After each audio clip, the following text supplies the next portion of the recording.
बिस्मिल्लाहिर्रहमानिर्रहीम। अस्सलाम वालेकुम नाज़रीन, आप यूट्यूब चैनल देख रहे हैं। मैं इमरान खान हूँ। साबिक़ वज़ीर-ए-आज़म इमरान खान साहब की एक मुलाकात और सियासी मंजरनामा तब्दील। यानी जो लोग माफ़ियों की बातें कर रहे थे, ये कह रहे थे कि इमरान खान साहब चलो माफ़ी मांग लें, चलो अफसोस का इजहार कर लें, चलो इमरान खान साहब इतना ही कह दें कि कौम से शर्मिंदगी है या कोई माफ़ी है। कोई कहता जी अदालत में जाके मांगे, कोई कहता जी पार्लियामेंट में आके कह दें, कोई कह रहा था जी कि किसी और जगह पे कह दें, चलो कौम के सामने स्टेटमेंट दे दें। कोई कह रहा था जी अदालत के सामने कर दें, कोई कहता चलो माफ़ी ना मांगे तो ये कर दें। हर एक की अपनी अपनी ज़ुबान थी और ख्वाहिश जो है वो पाकिस्तान की मिलिट्री एस्टेब्लिशमेंट की है कि उन्होंने इमरान खान को नीचा दिखाना है, उससे माफ़ी मंगवानी है। तो इमरान खान साहब ने उल्टा आसिम मुनीर साहब को एक ऑफ़र करवा दी।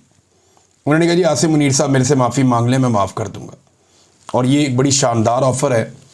अगर आसिम मुनीर साहब को ये कहकर डराया जा रहा है सियासतदानों की जानिब से कि इमरान खान बाहर आ गया तो आपको नहीं छोड़ेगा, आपके साथ ये कर देगा वो कर देगा, अगर वो खौफज़दा हैं और परेशान हैं तो इमरान खान साहब ने क्योंकि अब ज़ुबान दी है तो वो इससे फ़ायदा उठा सकते हैं। और उन्होंने ये मसला इमरान खान साहब ने हल कर दिया कि मैं कुछ नहीं कहूँगा और मैं माफ़ कर दूँगा मुझसे अगर आसिम मुनीर साहब माफ़ी मांग लें तो। अब एक तरफ पूरा निज़ाम इमरान खान को बोल रहा है माफ़ी मांगो, और जेल में बैठा हुआ कैदी नंबर 804 कह रहा है कि माफ़ी मुझसे मांगो। इमरान खान साहब का जो ये ट्वीट है ना, ये बड़ा खौफनाक है। पहले ट्वीट में आपको पढ़ के सुनाता हूँ, अब ज़रा आपको आइडिया हो जाए कि मामलात की इंटेंसिटी कहाँ पे है। देखिए, बहनें मिली लंबे अरसे के बाद, अलीमा खान साहबा और बाकी लोग जाकर मिले, पार्टी के लोग भी मिले। तो जैसे ही मिले वैसे ही जो इमरान खान साहब का ट्वीट है उसकी शिद्दत आपको बताएगी कि आज इमरान खान साहब कहाँ खड़े हैं। इमरान खान साहब ने ये 2 हिस्सों में उनका ट्वीट छपा है उनके अपने ऑफिशियल ट्विटर से। वो कहते हैं कि आसिम मुनीर, पहला लफ्ज़ ही आसिम मुनीर है। आसिम मुनीर में ताकत की बहुत भूख है, इसीलिए इसने बदतरीन आमरीत कायम कर रखी है। मुझसे माफ़ी का मुतालबा करने की बजाय आसिम मुनीर को मुझसे माफ़ी मांगनी चाहिए। 9 मई उसी ने करवाई जिसने सीसीटीवी फुटेज चुराई। इस वक्त 9 मई आसिम मुनीर की इंश्योरेंस पॉलिसी है। मुल्क में हाइब्रिड सिस्टम नहीं, आसिम मुनीर की डिक्टेटरशिप कायम है। इसीलिए ट्रंप ने शहबाज शरीफ की बजाय आसिम मुनीर को बुलाया है। फस्तायत और जबर में तमाम हुदूद पार करते हुए मेरे ख़ानदान के गैर सियासी लोगों को मुसलसल निशाना बनाया जा रहा है। मेरे 2 भांजों शारेज़ और शेर शाह को भी अगवा कर लिया गया, हालांकि इनका सियासत से कोई ताल्लुक़ नहीं है। मेरा भांजा शारेज़ जो एक बेहतरीन एथलीट है, उसे भी उठा लिया गया। मुझे मुकम्मल तौर पर कैद तन्हाई में रखा गया है। 3 माह में मेरी महज 3 मुलाकातें करवाई गई हैं।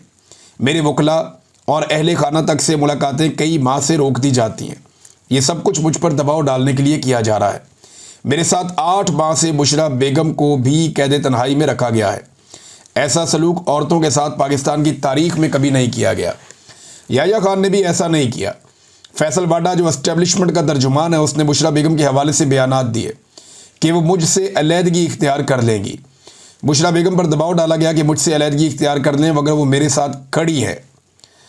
इससे पहले जब आसिम मुनीर को DGISI के ओहदे से हटाया तो उसने जुल्फी बुखारी के ज़रिए बुशरा बेगम से रब्ते की कोशिश की, लेकिन उन्होंने इनकार कर दिया। इसीलिए आज उनके साथ ये बदतरीन सलूक किया जा रहा है। उन्हें कैद तन्हाई में रखा गया है। उनको ख़राब हालात में रखे जाने पर करंट लग चुका है और ज़ख़म आ चुके हैं। उनको इस्तेमाल के लिए गंदा पानी दिया जाता है। इन पर हर तरह का जुल्म जारी है। ये सब कुछ आसिम मुनीर करवा रहा है। इसमें ना कोई इखलाकियात हैं और ना इस्लाम की समझ है।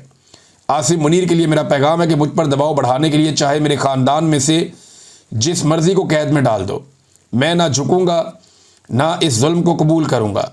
मैं अपनी हकीकी आज़ादी की जद्दोजहद हर हाल में जारी रखूँगा।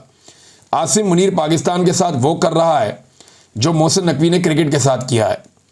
अदलिया तबाह, मीडिया खामोश और पुलिस से ऐसे काम करवाए जा रहे हैं जिससे वो क्रिमिनलाइज हो चुकी है। ऐसा तो याह्या खान के दौर में भी नहीं हुआ। पुलिस को तहरीक इंसाफ के लोगों के ख़िलाफ़ इस्तेमाल किया जा रहा है, जिसकी वजह से मुल्क में जराइम की शरह बढ़ गई है। मुल्क में बेरोज़गारी उरूज पर है। SIFC से मईशत ठीक नहीं होती बल्कि अवाम के एतमाद और कानून की हुक्मरानी से ठीक होती है। इन चोरों को हम पर मुसल्लत कर दिया गया है जिनकी करप्शन और मनी लॉन्ड्रिंग के सबूत मुझे खुद ISI देती रही है। जो शख्स भी तहरीक इंसाफ छोड़ देता है اس کے سارے کیس معاف کر دیے جاتے ہیں۔ جب بھی ڈکٹیٹرشپ آتی ہے ججز کو ساتھ ملا کر ہی نظام پر قابض ہوتی ہے۔ اس وقت بے ضمیر ججز کی وجہ سے پاکستان میں قانون کی حکمرانی مکمل ختم ہو چکی ہے۔ 26ویں آئینی ترمیم کے بعد عدلیہ بالکل ہی غلام بن چکی ہے۔ بے ضمیر ججز انسانی حقوق کی پامالی کے خلاف ایکشن نہیں لے رہے۔ اگر ہمارے ججز ضمیر کے ساتھ کام کرتے، پاکستان کے لوگوں کو انصاف دیتے، ان کو خوف ہوتا کہ یوم محشر اللہ کو حساب دینا ہے، تو یہ جو ظلم جو ہو رہا ہے یہ کبھی نہ ہوتا۔ اس ظلم اور ناانصافی میں یہ بے ضمیر جج برابر کے مجرم ہیں۔ اب ٹویٹ کا دوسرا حصہ عمران خان صاحب کہتے ہیں کہ علی امین گنڈا پور کو سپریم کورٹ جا کر مجھ سے ملاقات کی اجازت مانگنی چاہیے۔ اس سے پہلے بجٹ پر بھی مجھ سے مشاورت اور ملاقات نہیں کی گئی۔ علی امین کو آ کر مجھے صوبے کی گورننس اور امن و امان اور دیگر اہم امور پر بریفنگ دینی چاہیے، جس کے لیے سپریم کورٹ سمیت ہر فورم پر بھرپور کوشش کرنی چاہیے۔ میں دوبارہ تاکید کرتا ہوں کہ خیبر پختونخوا حکومت وفاق کی جانب سے اپنے ہی شہریوں پر ہونے والے ملٹری آپریشن اور ڈرون حملوں کے خلاف بھرپور سٹینڈ لے۔ خیبر پختونخوا اور قبائلی علاقوں میں ہمارے دور میں امن آ چکا تھا اور ہمارے دور میں کوئی ڈرون حملہ نہیں ہوا۔ اب وہاں حالات جان بوجھ کر خراب کیے جا رہے ہیں تاکہ واحد عوامی مینڈیٹ والی پارٹی کو کمزور کیا جا سکے۔ خیبر پختونخوا اور قبائلی علاقوں میں آپریشن مسئلے کا حل نہیں ہے۔ وہاں کے مسائل مقامی نمائندوں سے بات چیت سے ہی حل ہونے چاہیے۔ ڈرون حملوں اور فوجی آپریشن سے دہشت گردی بڑھتی ہے۔ ان آپریشنز کو نہ ہی عوام کی حمایت حاصل ہے، نہ ہی عوامی نمائندوں کی اور نہ ہی سیاسی جماعتوں کی، تو ایسا آپریشن کیسے کامیاب ہو سکتا ہے؟ افغان مہاجرین کے ساتھ جو سلوک کیا گیا اس پر میں شرمندہ ہوں۔ وہ ہمارے مسلمان بھائی یہاں پناہ لیے ہوئے تھے، انہیں ایسے دھکے مار کر ملک سے نکالنا اسلامی روایات اور انسانیت کے خلاف ہے۔ فیصل آباد کی عدالت کی جانب سے ایک اور جھوٹے کیس میں ہمارے 75 ممبران اور کارکنان کو دی گئی سزائیں اس ظلم کے نظام کو مزید ننگا کر رہی ہیں۔ ہم سب کو اس ظلم کے خلاف اکٹھے کھڑے ہونا ہے۔ جب ہم مل کر مقابلہ کریں گے تو فتح ہمارا مقدر بنے گی۔ میری رائے میں 9 مئی کیسز میں جھوٹے الزامات پر دی گئی سزاؤں کے ذریعے خالی کرائی گئی سیٹوں پر ضمنی انتخابات میں حصہ لینا ان جھوٹی سزاؤں کو جائز تسلیم کرنے کے مترادف ہوگا۔ اس لیے پارٹی اس معاملے پر غور کر کے حتمی فیصلے کے لیے کل دوبارہ اپنی تجاویز میرے پاس لے آئیں۔ حماد اظہر کا حلقہ میاں اظہر کی وفات کے بعد خالی ہوا ہے۔ اس سیٹ پر ہم الیکشن لڑیں گے۔ جو ظلم اور فسطائیت اس وقت پورے ملک میں جاری ہے، اس کے خلاف پشاور میں ایک گرینڈ جرگہ کیا جائے جس کی تاریخ کا اعلان پارٹی کرے گی۔ خیبر پختونخوا اور گلگت بلتستان میں سیلاب نے شدید تباہی مچائی ہے اور سینکڑوں قیمتی جانوں کے نقصان کے ساتھ لاکھوں افراد متاثر ہوئے ہیں۔ میں نے اسی ماحولیاتی تبدیلی کے مقابلے کے لیے بلین ٹری جیسے منصوبے شروع کیے تھے۔ اس طرح کے منصوبے ہی ہمارا ماحول بچا سکتے ہیں، ورنہ ہم ہر سال تباہی ہی دیکھیں گے۔ یہ عمران خان صاحب نے جیل کے اندر گفتگو کی ہے۔ تو ناظرین، یہ تو انٹینسٹی بہت بڑھ گئی ہے۔ علی امین گنڈا پور صاحب کے حوالے سے مجھے اطلاع یہ ملی ہے کہ عمران خان صاحب نے اس سے بھی زیادہ سخت باتیں کی ہیں، اور جن لوگوں کی موجودگی میں باتیں کی ہیں وہ کنفرم بھی کر رہے ہیں۔ اب کیونکہ پاکستان تحریک انصاف نے آفیشلی وہ بات نہیں کی تو میں بھی اس بات کو روک لیتا ہوں، یا شاید ہو سکتا ہے کہ عمران خان صاحب نے وہ سخت باتیں کی ہوں لیکن یہ بھی کہا ہو کہ ابھی اس کو پبلک نہیں کرنا، لیکن میری یہ اوپینین ہے۔